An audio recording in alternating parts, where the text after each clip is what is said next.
buckaroos? How do buckaroos? And how the heck I was having a bear of a time getting a lady. Anyway, he said, hey man, how the heck are you? Wife and I are on our little trip here. It's not quite a vacation, I guess. If you know you measure a vacation in length of time, I suppose, because you typically have a week. I end up with basically a long weekend. Yeah, we got the weekend off, and then I took Monday and Tuesday off so we can kind of relax. So anyway, we decided just to go up to Kansas City for 3 days. We had been up this way for a while. There were things that we both wanted to do. At the moment, my wife loves shopping at those Goodwill hours, so she headed out in that direction to do that. And I stayed back at our room at the moment because I picked up some stuff yesterday. I want to do some videos for. So I'm kind of relaxing doing that. I did make it to Tomstown yesterday, downtown Kansas City, and I had what was possibly the best Manhattan I've ever had in my life. It was beautiful. However, I thought about doing a video there, but it really is kind of an upscale. It's kind of a throwback speakeasy kind of feel, you know. So I didn't do the video because and I wanted to because the atmosphere is so perfect. But because the atmosphere was what it was, is the reason I didn't do the video. If that makes sense to you. Because I didn't want to disturb anybody else, and part of that was I didn't want to detract from myself enjoying this cocktail. I didn't want to concentrate on the video and lose sight of the fact that I was possibly drinking the best Manhattan I'd ever had in my life. It isn't the kind of place that I could go to a lot. It is a little pricier than I could afford on a regular basis, but this is kind of a vacation. And I ended up just having the one cocktail there. But anyway, this is the whiskey that they use for it. They have two bourbons, a double oak, and then their Pendergast cask finish bourbon, Pendergast Gold cask finish bourbon. It is a 90 proof whiskey. Oh, I need to put that back because there's a lighting there. See if I can read some of this. Until he can fire up his own still, the country's most corrupt political boss, King Tom Pendergast, procured the finest bourbon. He bottled it, trademarked the brand, and sold royal gold to a thirsty public. In the same spirit and with the same name, we present Pendergast Royal Gold Bourbon. We didn't have to bribe anyone to make it taste this good. So there you go. So this is what they used to make that Manhattan. So I haven't had this whiskey in any other form but in the Manhattan. And I did buy a rocks glass yesterday, but I also bought a shot glass. I thought about pouring this into the rocks glass, but I decided I'd leave it in the shot glass for an old school feel because I wanted to drink this particular whiskey neat. Now, they did, well, actually, what I just said wasn't quite true now that I go back a little bit. He did give me a sample of both of the whiskeys. I was asking him some questions, and he said, I can tell you know something about whiskey, so I'm going to pour you a little bit of both. So he gave me about a half shot of each of these, which was very generous. And they were incredible. And there were subtle differences between the two. But now that I've got this is a 2-ounce glass, and what I've got is probably just shy of a 2-ounce pour. It's a nice jigger pour, maybe a little more. I know it's just a little challenge. I was having a lot of allergy issues, but I'm going to do the best I can here.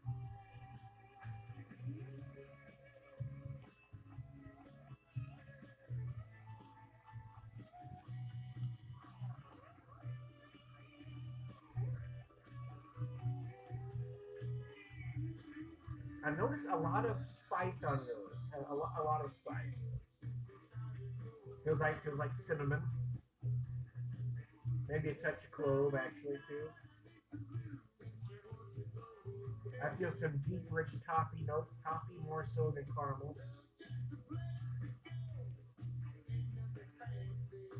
I also feel like I'm getting some herbal notes, almost like just a hint of anise. How much I can drink.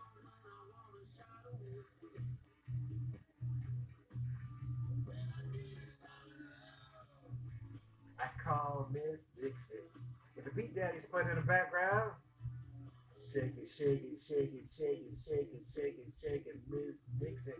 It's a great band. If you haven't heard of them, you can find them on Spotify or YouTube. This particular disc I have, it's several years old. It's called Delta Vision. It's just one of my all-time favorite CDs.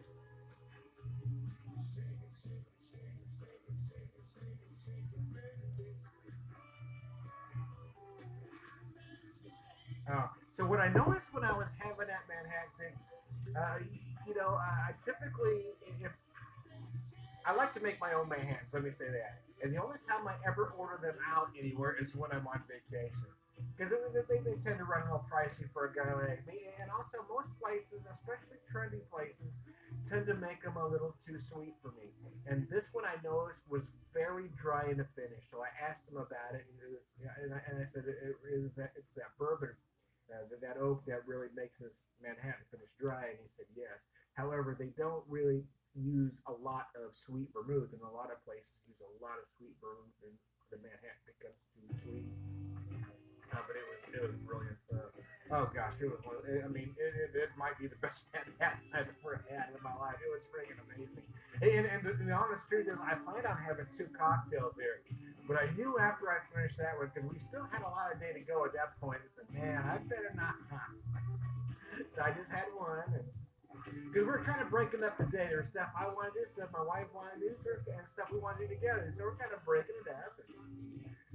She's not a cocktail bar kind of person or a lounge person, so she was doing other shopping. There's actually a chocolate shop not far from Tomstown. So she was looking at the chocolate shop while I was having a cocktail. So it was a win-win for everybody.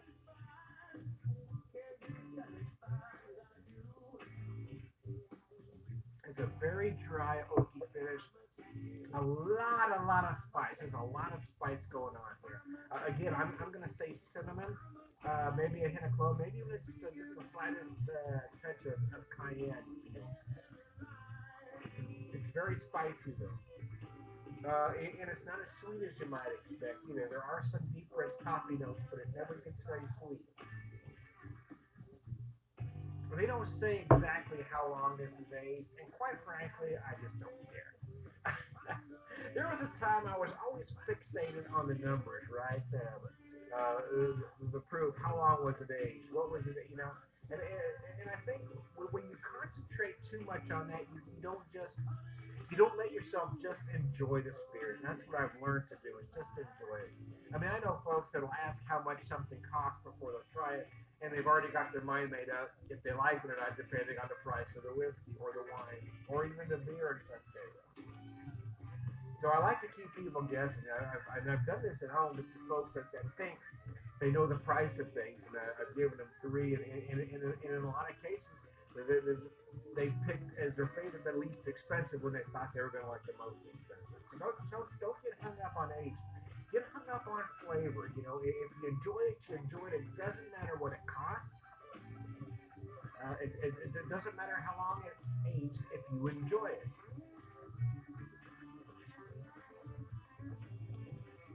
Don't let little things keep you from enjoying something. There's my lesson of the day. Tomstown. I really love this glass. It's nice special rocks glass. It's beautiful. I had a Bloody Mary in it this morning for breakfast.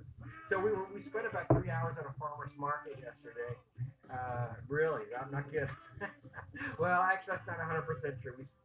I spent 2 hours at a farmer's market. My wife spent about 3. I spent an hour at Brulab across the street from the farmer's market. But anyway, there was this Kansas City Candy Company, I think, or anyway, I bought a lot of stuff from them. But there's some cocktail mixtures that I picked up. So I made myself one was a Bloody Mary mix, so I made myself a Bloody Mary.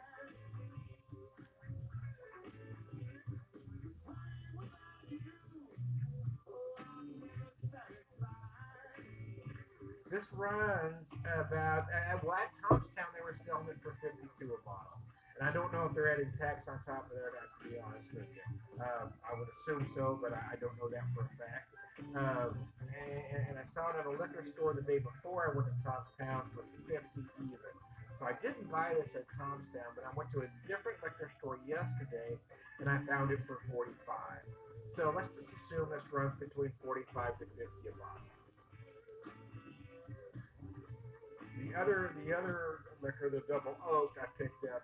They were selling for 42, I believe, and I found it at a liquor store the day before for 40.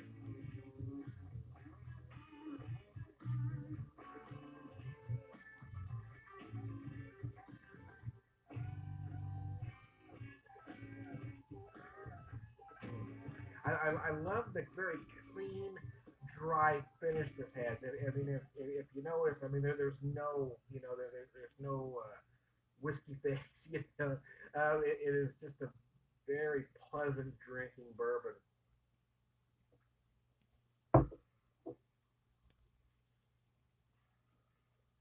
Is it worth 50 is a question, and I'm gonna say yes. I'm gonna say yes. I would put it up with other any $50 bourbon on the market.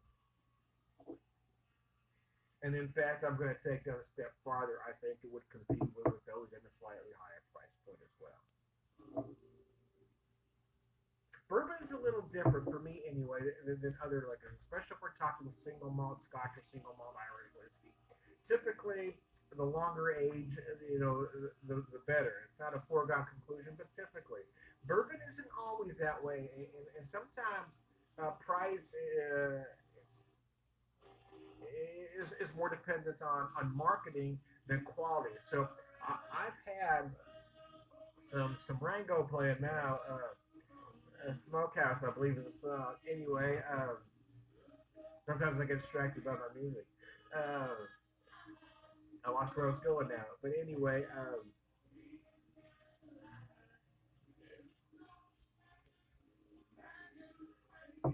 I've had a lot of bourbons at a lower price point than I preferred at a higher price point. A longer age bourbon isn't necessarily better. Bourbon is kind of tricky that way. I think with bourbon there's a sweet spot. You get that right age, and then that's where you want it. And in the case of this particular whiskey, however long it's aged, for me it's absolutely perfect. It's absolutely gorgeous. Me, I was toying with. I didn't know if I really wanted to put a whiskey of this caliber on the rocks, but I'm probably going to have to try at least a good jigger pour rocks just to see. But the double oak I'll probably drink probably about 50-50 rocks in me. This one's going to be probably 80-90% me, but I'm probably going to have at least one.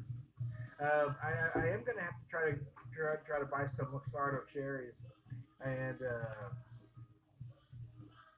and make a Manhattan at home. I'm gonna have to spring for a good quality vermouth. And I think that's what a lot of us do wrong is due to budget. I buy an expensive vermouth and I'm using a good whiskey, but I mess up my cocktail by using one inexpensive ingredient.